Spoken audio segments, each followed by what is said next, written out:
오늘 사도신경 우리 그 세 번째 교리 시간입니다. 세 번째인데요. 오늘은 이는 성령으로 잉태하사 동정녀 마리아에게 나시고라는 세 번째 사도신경 교리 시간인데요. 제가 여기 나오기 전에 휘성이한테 물어봤어요. 뭘 물어봤냐면, 휘성아, 너 예수님이 물 위에 걸어가셨던 거 믿니? 또 한 가지, 너 예수님 십자가 달리시고 부활하신 거 믿니? 이렇게 했더니 휘성이가 이런 말을 해요. 믿는다는 거예요. 그래서 물어봤어요. 그래서 너 왜 믿어? 라고 얘기했더니 하나님은 능력이잖아요. 그런 얘기를 하는 거예요.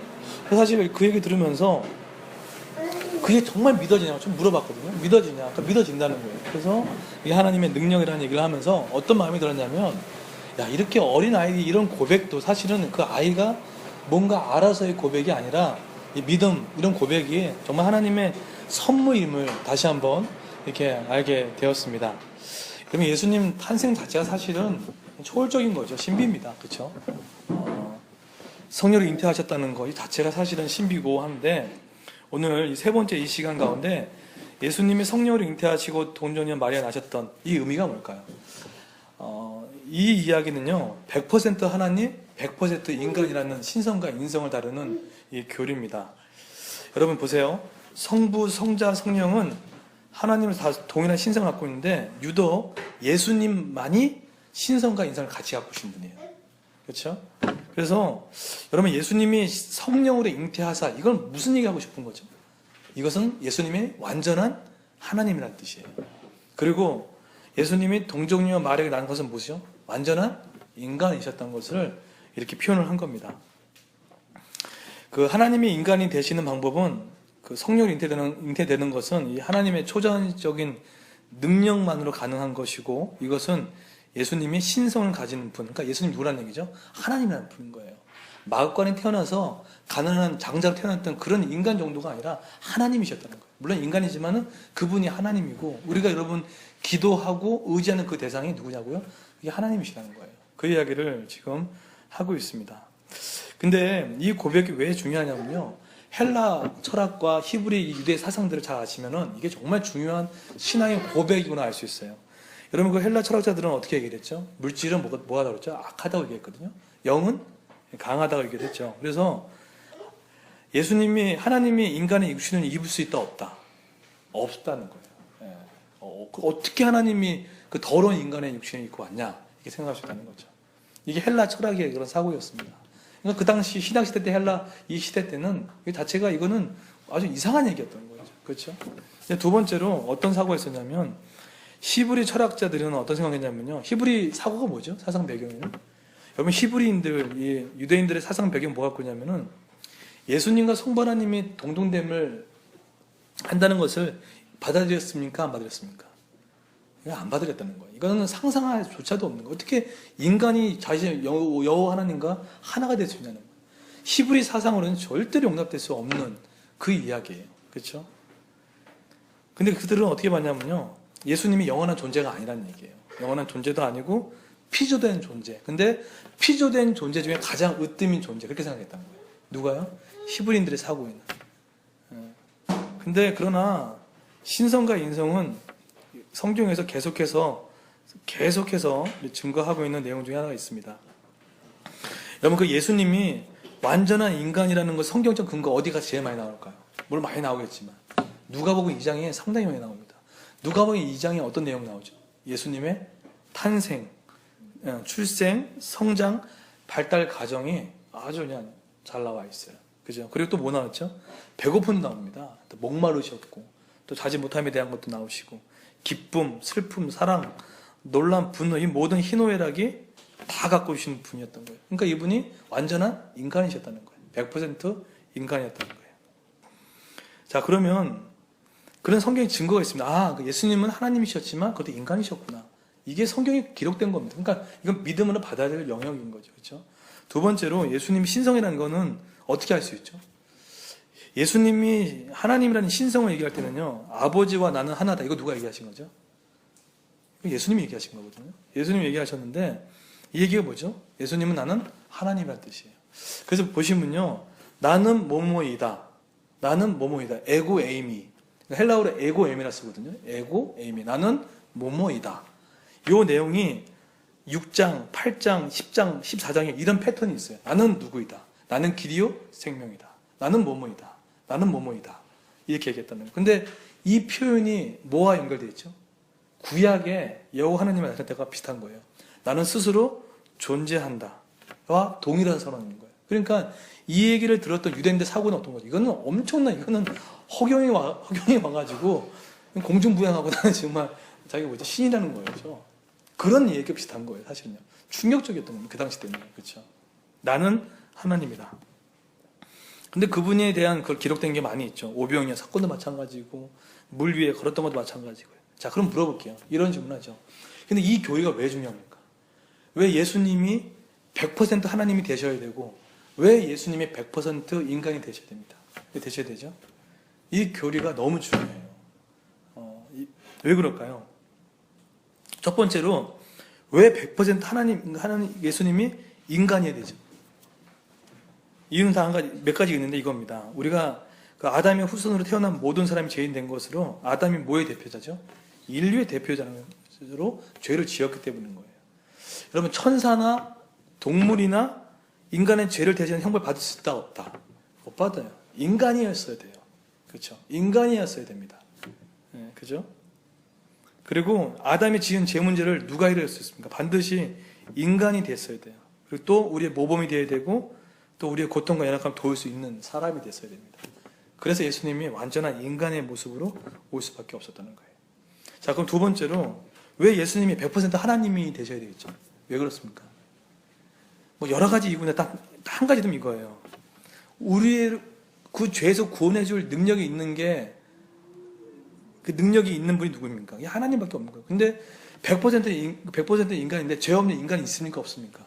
없다는 거예요. 그래서 그 예수님이 누가 되셔야 됩니까? 그분이 하나님이 되셔야 돼요. 그죠?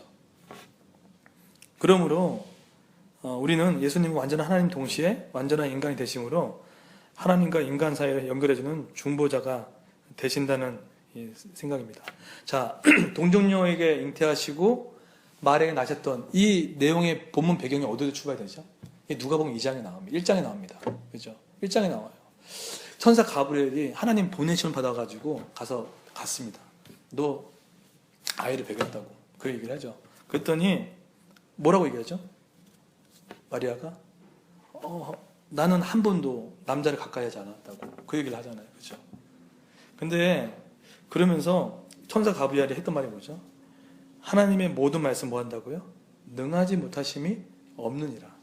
그러고 나서 그 얘기를 들었던 마리아가 뭐라고 얘기합니까? 그 다음에 9절에 누가복음 1장 38절에 말씀대로 내게 이루어지이다 하며 천사가 떠나가니라. 여기서 말씀대로 내게 이루어지는 게 그 국어 문법 중에 희구법이라는 게 있어요. 그 희구법이 사용하는 그게 뜻이 뭐냐면 바램, 소원을 할 때 쓴 단어예요. 아, 그렇게 되기를 정말 소원합니다. 바램이 있습니다. 또 뭐 뜻이냐면 그렇게 되기를 갈 때 내가 그것이 설령 안 될지라도 기꺼이 쫓아가겠습니다라는 그런 하나의 고백이 이렇게 말씀대로 내게 이루어진다는 얘기를 한 거예요. 그러면서 천사 가브리엘이 누구 얘기하죠? 엘리사벳 얘기하면서 임신하지 못하는데 아이를 뱉다고 얘기를 하잖아요. 여러분, 이게 왜 중요한 고백이냐면요, 하나님의 모든 말씀 능하지 못하심이 없습니다. 저를 포함해서 여기 보면은요, 기도 제목 가운데 지금 취업, 그죠? 그 다음에 진로, 결혼, 지금 당장은 우리 눈으로 해결할 게 진짜 어떻게 되지? 이런 벽에 놓이는 분들이 아마 다 있을 겁니다. 없지 않아요. 그죠? 없지 않을 것 같아요. 근데 우리가 기도할 대상이 누굽니까? 그분이 예수님이세요. 근데 그분이 하나님이시는 거예요. 하나님의 모든 말씀은 곧 누구라고요? 하나님인 거예요. 말씀이고 하나님에게는 그분이 하시면 능치 못할 힘이 없다는 거예요. 제가 요즘에 그 에스더를 묵상합니다. 에스더를 묵상하는데 절대로 결단했던 모르드게와 에스더는 결코 이 문제를 해결할 수는 없었어요. 그런데 언제 어떻게 되죠? 왕과 누구의 지금 결탁이 셌죠? 왕과 하만의 결탁이 엄청 셌어요. 근데 그 친밀함을 깨트릴 수 있는 방법이 없었는데 그 하만이 어떻게 죽었습니까? 중요한 내용이에요. 하만이 자신의 일이 발각되고 나서 엎드려서 자신의 생명을 구하할 때 누구의 앞에 앉은지 아세요? 에스더의 자리에 앞에 앉았었어요. 근데 당시 바사법에 의하면요, 절대로 왕 외에 어떤 사람에도 그 옆에 근처에 오지 못하게 했어요. 그런데 하만이 어디요? 왕후 근처에 앉아가지고 그걸 강구했다는 거예요. 근데 아하수에로 왕이 그걸 보면서 뭐라고 생각했죠? 저놈이 왕후를 욕보인다는 생각했다. 분노가 일어났다는 거예요. 자, 그렇다 그러면은 그 하만이 거기에 앉아서 그렇게 결탁된 왕과 하만의 그 사이를 틀어지게 만들고 왕의 마음을 바꿨던 사람이 누구라 생각합니까? 그건 하나님의 개입하심이에요. 여러분 보세요. 에스더에는 하나님의 단어가 별로 안 나와요. 거의 안 나와요. 그런데 그 눈을 멀게 하고 마음을 멀게 했던 그분이 누굽니까? 그 묵상의 내용이 그거였습니다. 하나님의 개입하신 거예요. 여러분 이건 되게 중요한 겁니다. 제가 이 말씀 왜 은혜 받았냐면 이거예요. 우리가 생각할 때 눈에 지금 너무 높은 벽들이 있습니다. 당장 아닐 것 같아요. 그런데 하나님의 개입하시고 나면은 그 왕이 하만을 나무에 매달려 할 정도로 이 상황이 바뀐 것처럼 우리의 삶에 있는 모든 문제들 가운데 전능자이신 하나님께 기도하며 나갈 때 틀림없이 개입하시는 모든 문제 풀릴 수 있다는 그런 믿음이 우리 가운데 필요하지 않을까라는 생각을 갖습니다. 나이 생각하지 마십시오. 엘리사벳도 임신하지 못한 여자였습니다. 하지만 임신했고 세례 요한을 낳았습니다. 마찬가지로 나이, 생각, 이 모든 것들 우리가 내려놓으시고 능치 못하심이 없는 그분께 완전한 하나님 되신 예수님께 나아가 기도하고 붙들림만 되어서 그분이 일하신 것들을 보는 저 여러분들을 예수님 축복드리겠습니다. 이제 다 같이 한번 기도하겠습니다. 우리 한번 다 같이 한번 기도할 것은요. 우리 동정녀에게 잉태되시고 또 말에게 나셨습니다. 100% 하나님이시고 100% 인간인 그 예수님이 우리 안에 계시고 그분이 우리를 통해 계속해서 이끌어 가실 겁니다. 믿으십니까? 이 시간에 다 같이 한번 기도할 것은 우리가 믿는 예수님이 하나님이십니다. 그 전능자 하나님이 우리 아버지라면 능치 못하심이 없으라 믿습니다. 우리 개인적으로 재정의 문제들, 또 우리 가정의 문제들, 또 이거 어떻게 풀지? 모르드게도 예스게도 답도 없었을 겁니다. 그러나 하나님의 개입하심과 눈머심, 또 마음을 떠나게 만든 그걸 통해서 민족의 운명을 바꾸고 회복됐던 것처럼 전능자이신 예수님이 그 모든 것을 해결해 줄 믿습니다. 이 시간 다 같이 한번 우리 기도할 것은요.